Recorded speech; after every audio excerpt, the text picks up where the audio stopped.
పరిపక్వత జీవికి పుట్టుకతో సంక్రమించిన సహజ సామర్థ్యాలు క్రమంగా వికసించడమే పరిపక్వత.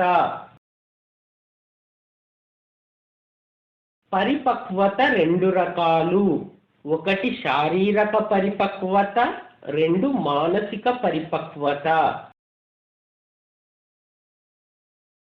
వ్యక్తిలో ఉండే శారీరక పరిపక్వతే సంసిద్ధత. వ్యక్తిలో ఉండే మానసిక పరిపక్వతే ప్రేరణ.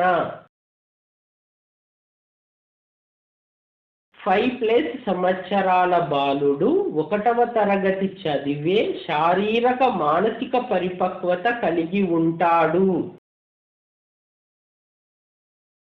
అభ్యాసన సంసిద్ధత వ్యక్తిలో మానసిక విన్యాసానికి దోహదపడేది అభ్యాసన సంసిద్ధత అన్నది వుడ్వర్త్. అభ్యాసన సంసిద్ధతకు దోహదపడే కారకాలు: 1 పాఠశాల వాతావరణం, 2 అభిరుచులు, 3 ప్రేరణ, 4 వైఖరులు, 5 పరిపక్వత, 6 సహజ సామర్థ్యాలు, 7 స్మృతులు, 8 ఉపాధ్యాయుడి బోధనా మార్గదర్శకత్వం, 9 దృశ్య శ్రవణ పరికరాలు. అనువంశికత బిడ్డకు పుట్టుకతో తల్లిదండ్రుల నుంచి, తాత ముత్తాతల నుంచి, పూర్వీకుల నుంచి సంక్రమించే లక్షణాలు, రూపాలు అనువంశికత అని నిర్వచించింది డగ్లస్ హలాండ్. బహుజన్యత్వం తల్లిదండ్రుల నుంచి, తాత ముత్తాత అవ్వ పూర్వీకుల నుంచి బిడ్డకు సంక్రమించే లక్షణాలను బహుజన్యత్వం అంటారు. మానవునిలో ఉండే క్రోమోజోముల సంఖ్య 46 లేదా 23 జతలు.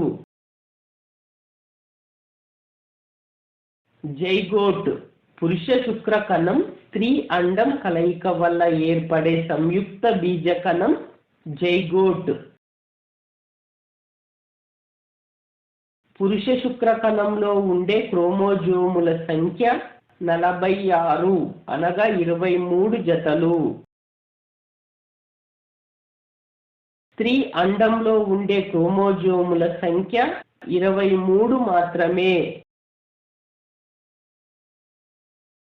ప్రత్యుత్పత్తి కణంలో ఉండే క్రోమోజోముల సంఖ్య 23 మాత్రమే.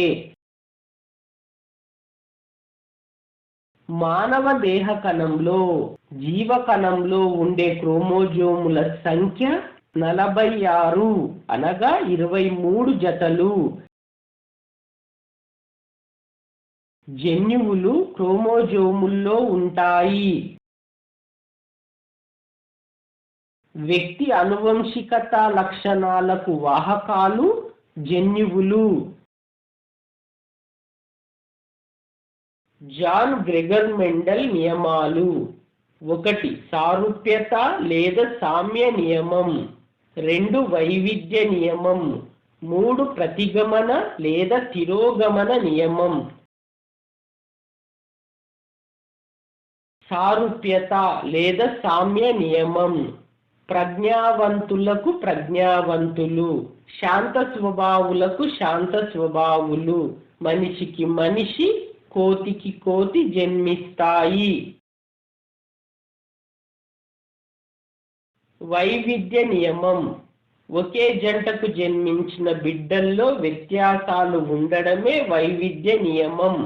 ఉదాహరణ, ఒకే తల్లిదండ్రులకు ఎర్రని నల్లని పిల్లలు జన్మించడం. ప్రతిగమన లేదా తిరోగమన నియమం ప్రజ్ఞావంతులకు మందబుద్ధులు, ధైర్యవంతులకు అధైర్యవంతులు జన్మించడం. పండిత పుత్ర పరమశుంఠ అనే సామెతకు చెందిన నియమం.